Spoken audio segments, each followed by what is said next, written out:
Un avant-goût de vacances cette semaine dans Secret Déco avec le gîte du Schweighof.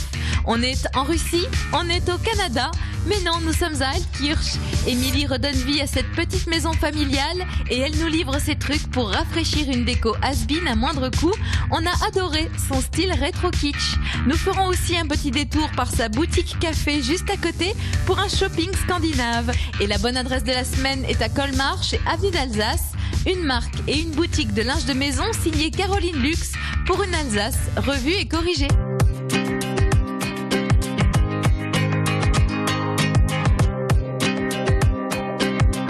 Bonjour Émilie. Bonjour, bonjour. Je viens dans ton petit coin de paradis. Ouais. Ça c'est chouette. Alors on s'était déjà vu il y a un an. Ouais. On est sur les alentours d'Altkirch et tu as décidé d'exploiter une partie de la maison familiale pour en faire un gîte. Exactement, ouais. Dans cette maison, il y a tes parents qui ont habité. Les parents, les oncles, enfin toute la famille est passée par là, ouais. Ça fait pas du tout maison alsacienne, c'est amusant. Non, c'était la maison du Vacher. Voilà, D'accord. donc ça a été transformé par mon oncle en gîte. Et puis... Moi j'aime bien les couleurs aussi, on se croirait au Canada. Ouais, ça on a refait la façade.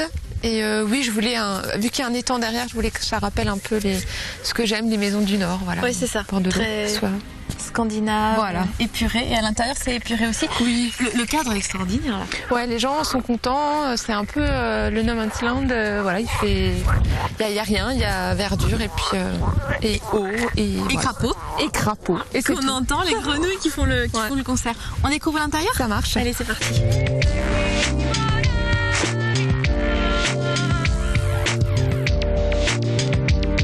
J'ai envie de découvrir la cuisine pour commencer, Émilie. Ah, j'adore. J'imagine que c'était un sacré pari au départ parce que là, t'as vraiment peint tout en blanc, les murs et le plafond, mais c'était pas comme ça. Ouais, il y avait des couleurs un peu spéciales après, voilà. Moi, j'ai décidé de tout remettre en blanc pour agrandir l'espace et après jouer avec des petites touches de couleur. Oui. Il y a un côté très épuré et en même temps il y a une espèce d'ambiance un peu kitsch comme ça. Oui, c'est ça. Mais le kitsch qu'on aime bien, quoi. Ouais. Kitsch, convivial, chaleureux. J'ai toujours l'image, vu que j'ai habité en Russie, des petites isbas qui sont au bord de l'eau. On a envie de pêcher, on a le vieux tissu de grand-mère. Oui, c'est ça. Ça, c'est des petites choses toutes simples. Ça va être un rideau en dentelle. Oui, voilà, c'est moi qui l'ai refait, mais ouais, voilà, j'adore. Un côté dentelle. Les petites pampilles. Voilà, avec un peu d'années 50. Voilà. Et alors du coup, pour avoir un côté plus frais et qui est hyper tendance, c'est le retour du Formica. Ouais, t'as mis. C'est une vieille table. C'est une vieille table que j'ai chinée. Ouais. Tu nous as parlé de la Russie. Finalement, ton style en déco, c'est quoi? Qu'est-ce que tu aimes? C'est un mix d'expériences et de lieux que j'ai en tête, en fait. Je crois c'est vraiment la Russie, c'était ces grandes étendues d'eau avec ces petites cabanes, ces petites dachas au bord de l'eau. Alors il y a toujours le côté dentelle qui ressort, le blanc, le simple, le très très simple, ce qu'il faut mais pas plus. Et le côté scandinave où il y a vraiment le mix de couleurs entre le blanc, des couleurs toutes claires.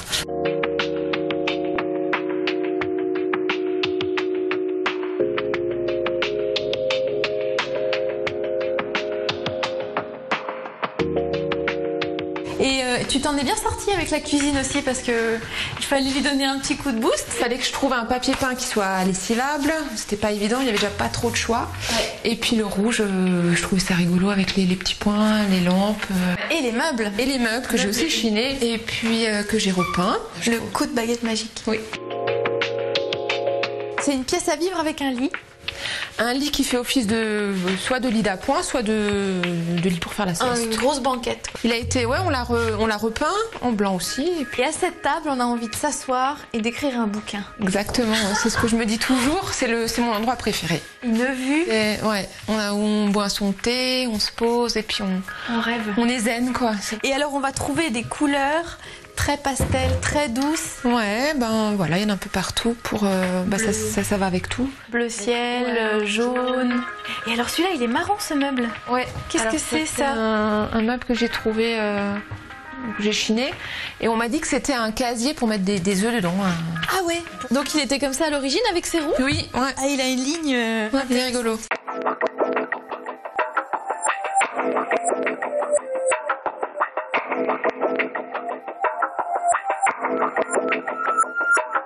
Et du côté de la chambre des parents, on retrouve à nouveau de la dentelle.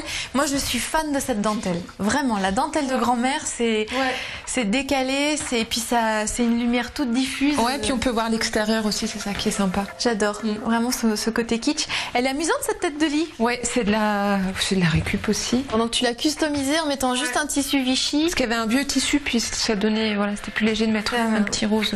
Et ces lampes, moi je les aime bien aussi. Et alors rappelle-nous ce que c'est amusant comme matériau. C'est des bandes de toile américaine, en fait des tentes américaines qu'ils utilisent et qui refont des lampes avec ça. C'est la marque Colonel.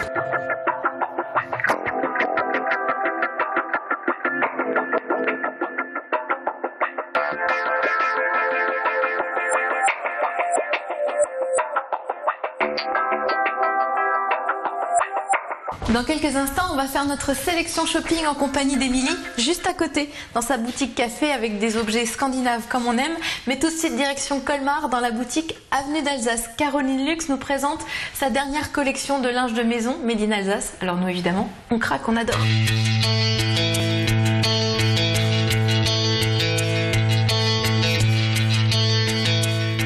L'Alsace est une marque que j'ai créée il y a un peu plus de 5 ans maintenant, qui reprend les symboles de l'Alsace, mais de façon beaucoup plus contemporaine et actuelle, avec essentiellement du linge de table, du linge d'office, parce que c'était mon métier, le textile. Je pars un petit peu de l'histoire, de nos symboles, de notre culture, tout ça, pour imaginer des dessins. Après, je travaille un peu avec l'aide d'une graphiste, certes, et puis je finalise la mise en couleur, tout ça, chez mon imprimeur. Je fais imprimer le tissu d'une part, donc toujours en France. Je le réceptionne là, je fais la coupe, ça me permet de contrôler la qualité au passage. Et puis j'envoie le tissu coupé avec tous les détails, les fournitures, les rubans, les étiquettes, tout ça, chez les confectionneurs. Bon, le cœur de mon offre, c'est le torchon. Le torchon et tout ce qui tourne autour, les tabliers, les maniques, un peu de linge de table, je disais donc les sets de table, les chemins de table, des choses comme ça, mais aussi beaucoup d'accessoires maintenant, donc des petites trousses de maquillage, des porte-monnaies, des sacs à course.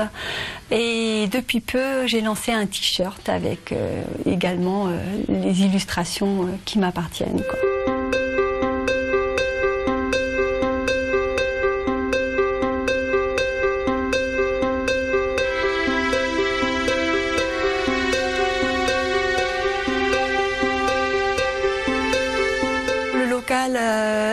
A beaucoup de boiseries, donc ça donne tout de suite une ambiance très chaleureuse, mais en même temps pas traditionnelle, en ce sens que voilà, les murs sont peints en blanc, ça permet de donner un esprit chaleureux, mais quand même contemporain. La marque, elle est inspirée de la culture, mais avec des approches plus actuelles, plus tendances, des motifs plus ou moins épurés, plus ou moins ciblés selon pour le touriste ou plutôt pour les gens d'ici, les Alsaciens qui aiment aussi vraiment une approche plus nouvelle. Je suis quelqu'un qui aime beaucoup le contact, mais qui a aussi besoin de phases de repli pour réfléchir, et j'ai beaucoup besoin de créer énormément.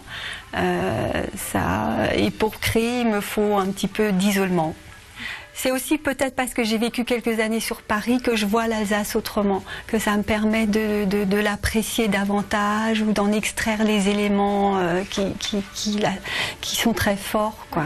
Il y a 5 ans, quand j'ai démarré, aucune marque s'était créée encore sur ces notions, ce régionalisme, et qui pouvait être plus contemporaine, plus moderne, quoi.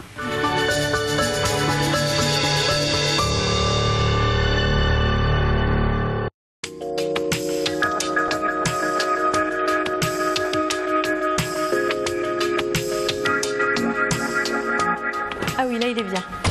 Nous voici de retour dans la boutique café à Elkirch en compagnie d'Émilie avec un arrivage de tapis. Là, c'est vraiment ton dernier coup de cœur. Oui, c'est mon coup de cœur. C'est les tapis Papelina, c'est suédois.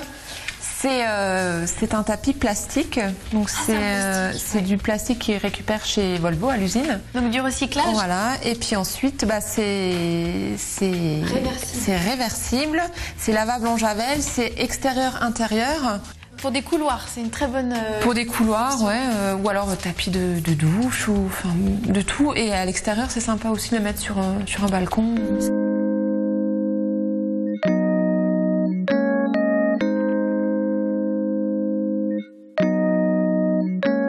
Finalement, la boutique, elle est quand même très vaste. Hein. Tu as plusieurs pièces, plusieurs ambiances. Salon, chambre d'enfant, cuisine. Oui. Avec du meuble récupéré, du meuble... Toujours le mix d'anciens et... Oui. Et avec un style, une sélection très scandinave. Oui, c'est particulier. Hein. C'est vrai que c'est ciblé. Et c'est des choses un peu improbables parfois. C'est vrai, comme voilà ce Bambi. Ce petit Bambi, mais je trouve ça super joli et je trouve ça même chic. Après, c'est... Mais le bestiaire est vraiment tendance en ce moment. Ça, c'est un beau service, ça. Oui, c'est un service qui vient des Pays-Bas. Donc il y a le bleu de Delft qui revient. Oui. Alors ça, en ce moment, c'est très tendance. Collectionner des assiettes dépareillées en bleu de Delft. Ouais. Et là, à côté, ça, c'est une matière magique. Hein, c'est du mélaminé avec un motif très original aussi. Enfin, des motifs très originaux. C'est des reproductions pour le musée de Rix qui vendent là-bas. Et ils ont fait des assiettes en mélaminé qui rappellent les motifs qu'on voit. Ouais. Mais ça aussi, c'est des choses qu'on imagine au mur. Oui, très bien, c'est très joli. J'ai déjà testé sur les murs, c'est très sympa. En plus, c'est léger. Oui. On n'a pas peur de casser. On peut le mettre à l'extérieur. Oui. Et par rapport à la première fois où on était venu, tu as vraiment augmenté ton stock de meubles chinés et dans leur jus pratiquement. Ah oui, c'est dans le jus. Du coup, c'est des prix, c'est vraiment très... c'est des prix abordables, je trouve. Et il y a une très large gamme de tissus finalement. Tu proposes beaucoup de tissus aussi. Des tissus de quadrate, voilà. Donc leur spécialité, c'est la laine bouillie. Oui. Et puis il y a un peu de tout, mais c'est vrai qu'il y a beaucoup de tissus en laine. Pour des rideaux, pour recouvrir du meuble. Pour des fauteuils, des rideaux tout simplement. Il y a un très beau tombé. Si je comprends bien, Émilie, en fait, la boutique, elle est vraiment en mouvement constant. Ouais, tout le temps, ça change vraiment, ça c'est important de le dire. Et ce qui est bien, c'est que vraiment, tu cherches des objets qu'on trouvera nulle part ailleurs dans la région, en tout cas. Sinon, c'est pas intéressant. Voilà, ça doit être un endroit où on trouve des choses uniques, qu'on trouve pas ailleurs. Ouais. Voilà. Donc ça vaut le coup de venir jusqu'à Altkirch. En plus, il y a des chambres d'hôtes, il y a un gîte et il y a même un café pour boire un coup. Il y a tout ce qu'il faut. À bientôt. Merci. Revoyez l'émission sur le site alsacevin.tv et faites un tour sur le blog pour noter toutes les bonnes adresses secretdeco.blogspot.fr. On se retrouve la semaine prochaine. Je compte sur vous. Salut.